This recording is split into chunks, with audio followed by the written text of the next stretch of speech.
Hello अस्सलाम वालेकुम। उम्मीद है आप सब खैरियत से होंगे और कल का लाइव सेशन एंजॉय किया होगा। जिसने नहीं देखा ज़रूर जाके देखें। कल हमने इंडिया पाकिस्तान एशिया कप और 2000 वर्ल्ड कप 23 के मामले पर बात की थी और हमने बहुत डिटेल बात की। इंडिया पाकिस्तान के फैंस के साथ बात की, इंडिया से भी पूरा मौक़िफ़ सुना, पाकिस्तान वालों की भी दिल की बात सुनी और मेरी अपनी ये जजमेंट भी थी।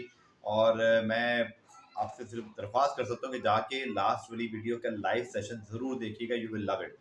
और जनाब 2-3 अपडेट्स हैं। मोहम्मद आमिर की खबरें कल से चल रही हैं, मैंने तो इग्नोर ही किया हुआ था। मुझे पता था कि जहाँ शाहीन शाह अफरीदी, नसीम शाह, हारिस रऊफ, मोहम्मद वसीम जूनियर, फिर अब तो माशाल्लाह एहसान उल्लाह, शाहनवाज धानी वेटिंग इन द विंग्स, कोई नाम ज़हन से रह गया तो वो भी याद करा दें। अब्बास अफरीदी की बातें हो रही। मोहम्मद आमिर तो मतलब पीएसएल भी अच्छा नहीं खेले बहुत ज़्यादा, फिर वो बहुत अरसे से इंटरनेशनल क्रिकेट भी नहीं खेले हैं।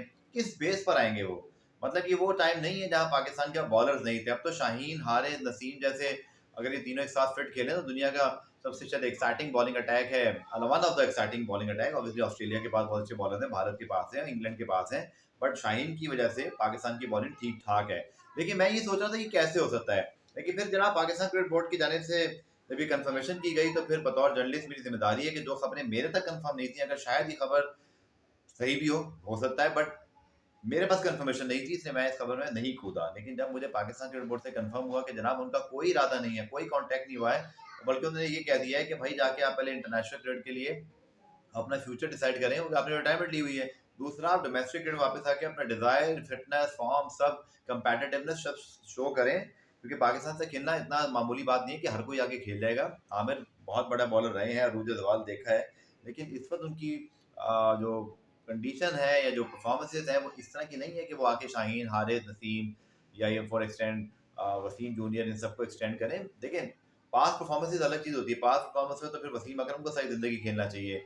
तो बात यह है कि हर चीज़ का तरीक़ाकार होता है। मोहम्मद आमिर क्यों नहीं कमबैक कर सकते? कर सकते हैं अगर वो फॉर्म, फिटनेस दिखाएँ, सब कुछ करें, बट एक तरीक़ाकार है। दूसरा, एक कंट्रोवर्सी के बाद लोगों के जज़्बात भी बहुत हैं। मैंने तो आज देखा ट्विटर पे क्या कुछ हो रहा था, मैं इसके बारे में नहीं बात करना चाहूँगा, लेकिन अवामी पावर दिखाई दी। भई लोग उस पर बहुत, एक होता है ना, आप सीधे-सीधे टीम में आ रहे हैं कि आपके खिलाफ शदीद किस्म का जो है वो रिएक्शन आ रहा है, इसीलिए पाकिस्तान क्रिकेट बोर्ड की जानिब से ये बयान भी बाद में मजबूरन मुझे लगता है देना पड़ गया, क्योंकि बहुत ज़्यादा डैमेज हो रहा था, डैमेज कंट्रोल की कोशिश है।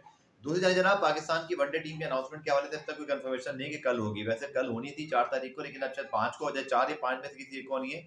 आइडियली ये होना चाहिए कि पाकिस्तान टीम की जो मैनेजमेंट है, कोचेज़ हैं, उनकी अनाउंसमेंट पहले हो जाए कंसल्टेंट। अब मज़े की बात है कि क्रिकइन्फो पर बाकी वेबसाइट्स पर मौजूद है कि मिकी आर्थर कंसल्टेंट हैं, उनकी गैर मौजूदगी में फिर ग्रांट ब्रैडमन जो है वो इंटरिम हेड कोच होंगे, असिस्टेंट कोच वो बन जाएंगे। जब मिकी कभी होंगे तो मिकी बॉस होंगे, ओवरऑल तो मिकी बॉस हैं, फिर मॉर्ने मॉर्कल हैं और फिर डेफिनेटली आपके पास एंड्रयू पटेक हैं। लेकिन अब तक कोई ऑफिशियल अनाउंसमेंट नहीं हुआ और मिकी आर्थर के इंटरव्यू भी आ गए। जी, मैं बड़ा एक्साइटेड हूँ। मेरी समझ से बाहर है ये चीज़ें कि पाकिस्तान क्रिकेट बोर्ड क्यों इस मामले पर इतना बैकफुट पर है। हमने क्यों खुद अनाउंस नहीं किया, खुद क्यों नहीं हम इसको हैंडल कर सकते? I don't think so it's handle professionally. Mickey Arthur की जानिब से भी, मतलब वो बाहर इंटरव्यू दे देते हैं, पर पाकिस्तान क्रिकेट बोर्ड के पास कोई उनके कोर्स नहीं है। तो यार, चीज़ों को उस तरह लेके चलें कि वो मुनासिब लगे। दूसरा, यासिर अरफात के साथ जो हुआ, मुझे लगा तभी यासिर से कांटेक्ट हुआ। यासिर को यकीन दहानी तक भी बात हो गई और यासिर बहुत अच्छा इंतखाब हो सकते थे और हैं, बिकॉज इंग्लैंड में बहुत अरसे से वो कोचिंग कर रहे हैं और फिर काउंटीज़ के साथ हैं। पाकिस्तान के पहले प्रोफेशनल टी20 के स्टार भी हैं, लीग्स भी खेली हैं, बिग बैश खेली हैं, जस्टिन लैंगर और इस तरह के लोगों के साथ काम किया, उनके अंडर खेले हैं, रेपुटेशन अर्न की है। आई डोंट थिंक सो कि वो डिज़र्व करते थे कि उनको ये कहा जाए।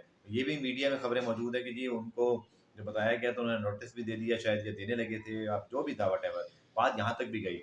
It is not good. अपने लोगों की कदर करें यार, चाहे आपने नहीं बुलाया ना बुलाया, बट ऐसे तो ना करें कि आप लगी लगाई जिसकी नौकरी है, जिसकी रिस्पेक्ट है, आप उसको पहले आके बताएं कि हम मुझे बुला रहे हैं आपको, फिर ना बुलाएं। I don't think so it's on. ये बहुत ही बुरी बात है और ये नहीं होना चाहिए। और दूसरा, यासिर फाज जैसे लोगों की पाकिस्तान क्रिकेट को ज़रूरत है यार। यासिर, मैं भी बहुत खुश हूँ कि अदनान ज़ाकिर एक कोच है, कराची से उनका ताल्लुक है, वो इंग्लैंड में कोचिंग कर रहे थे, उनको अब पीएचएफ ने बुलाया तो अच्छी बात है, चले वो आए हैं। लेकिन वो तब भी कहते थे यार कि मैं फ्यूचर अपना देखता हूँ यहाँ पर, मैं वहाँ जाऊँ, मुझे निकाल दिया जाए, मैं क्या करूँगा? यासिर फाज जैसे लोग अब मुल्क की खातिर या अपने मुल्क की प्रायोरिटी खातिर ये भी रिस्क लेने को तैयार हो जाते हैं कि वहाँ अच्छे खासा डॉलर पाउंड मिल रहे हो, तो फिर किसको टेंशन? लाइफस्टाइल है, ज़िंदगी सुकून.com है, और आप यहाँ पर आने के लिए सिर्फ मुल्क की खातिर आने लगे और फिर आपको कहा जी नहीं आपकी ज़रूरत नहीं है। Which is very bad. मेरे ख्याल में ये बहुत ही बुरी बात है। और इस मामले पर जो है वो पाकिस्तान क्रिकेट बोर्ड को मेरे ख्याल में नदामत शो करनी चाहिए। अगर ऐसा ऑफिशियली बात हुई थी तो यासिर के साथ ही बहुत ज़्यादती की गई है, और मैं इसकी पुरज़ोर मज़म्मत करता हूँ कि आपको किसी क्रिकेटर के साथ ऐसा करने का हक नहीं है, क्योंकि अब क्रिकेट बोर्ड तो एक माँ की तरह होता है यार। तो अपने बच्चों के साथ अच्छा सलूक रखें, उनको रिसार्ट ना करें। एशिया कप और वर्ल्ड कप की डिबेट जनाब, ये तो बस बातें चल रही हैं, चल रही हैं, चल रही हैं। अगेन मैं ये बात आपको बड़े वसूख से कह रहा हूँ, दबंग तरीके से कह रहा हूँ कि एशिया कप के साथ साथ वर्ल्ड कप की साइडलाइन से बात हुई है। साइडलाइन से मीटिंग से ऑफिशियली नहीं हुई, यही और यही लिखा है। क्रिकेट इन्फो ने क्या लिखा साइडलाइन पर, क्रिकेट बोर्ड कहता है मीटिंग में कोई बात ही नहीं। दोनों बातें ठीक हैं, साइडलाइन से बात हुई है, मीटिंग में नहीं हुई है, बट बात हुई है। और ये भी तय पाया कि कुछ अरसे के लिए खामोशी इख्तियार की जाएगी। निगोसिएशंस चल रही है। Najam Sethi is the master of negotiation. He proved in the past. उन्होंने आईसीसी को जगाया था कि भाई पाकिस्तान भी को मुल्क है, इधर भी कोई टास्क फोर्स बनाओ, कोई वर्ल्ड 11 लाओ, कुछ करो। और करते करते करते माशाल्लाह वो पीएसएल लाने में कामयाब हुए। फिर वेस्ट इंडीज आई, श्रीलंका आई, उससे पहले जिम्बाब्वे आ गई थी, वर्ल्ड 11 भी पहले आई थी। उसके बाद हम बात करते करते माशाल्लाह माशाल्लाह फिर इसमें शहरियार साहब का भी क्रेडिट है, नजम सेठी साहब का भी है, फिर आने वाले दिनों में एहसान मानी और वसीम खान साहब का भी है, और अब रमीज राजा साहब के दौर में भी सब कुछ हुआ। खासतौर पर रमीज भाई को ये बड़ा क्रेडिट जाएगा कि जिस जमाने में पाकिस्तान से क्रिकेट तकरीबन वापस चली गई थी उस न्यूजीलैंड वाले वाक़े के बाद, उन्होंने बड़ा ज़बरदस्त केस लड़ा। तो ये अगर नजम सेठी साहब का वो रोल बहुत इंपॉर्टेंट था पीएसएल वाला, तो नमीद राजा का ये रोल बहुत इंपॉर्टेंट है। अब नजम सेठी साहब का बहुत बड़ा इम्तिहान है।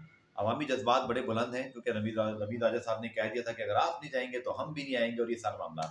देखिए मैंने कल भी बात की थी लाइव सेशन में, और अब भी इस बात पे कायम हूँ कि एशिया कप को अलग रखना है तो रख लीजिए, जो मर्जी करना है वहाँ भी।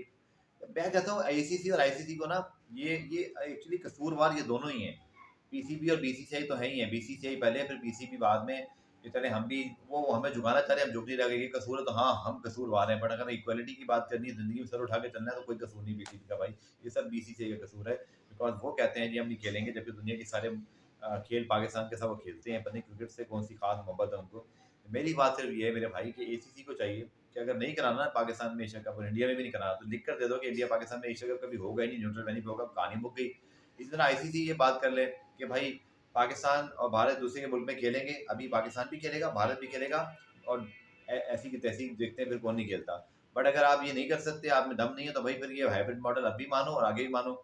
ये आईसीसी को डिसीजन लेने पड़ेंगे भाई। पाकिस्तान क्रिकेट बोर्ड जो है ना वो अब अपने पैरों पे खड़ा है। हम ये डिक्टेशन बर्दाश्त नहीं कर सकते कि आप अब बिल्कुल ही फ्लेक्सिबल ना हो। आप बोले जी हम तो नहीं आ रहे पर आप ज़रूर आए। ये मतलब क्या हिपोक्रेसी है, क्या दोगलापन है। इस पे आवाज़ उठाएं भाई दोनों तरफ कि बदला लेना पूरा लोग। मुझे आज तक बात समझ नहीं आती कि सारी की सारी गैरत, सारी की सारी जज्बात जो है वो बायलैटरल पे और आईपीएल पे वो गुजरते हैं। वर्ल्ड कप खेलने के लिए टॉस करने आपके सब लोग आ जाते हैं, मैच खेलते हैं, और फिर आपकी रेटिंग्स भी आती हैं। तब तो गैरत कितनी होती है भाई।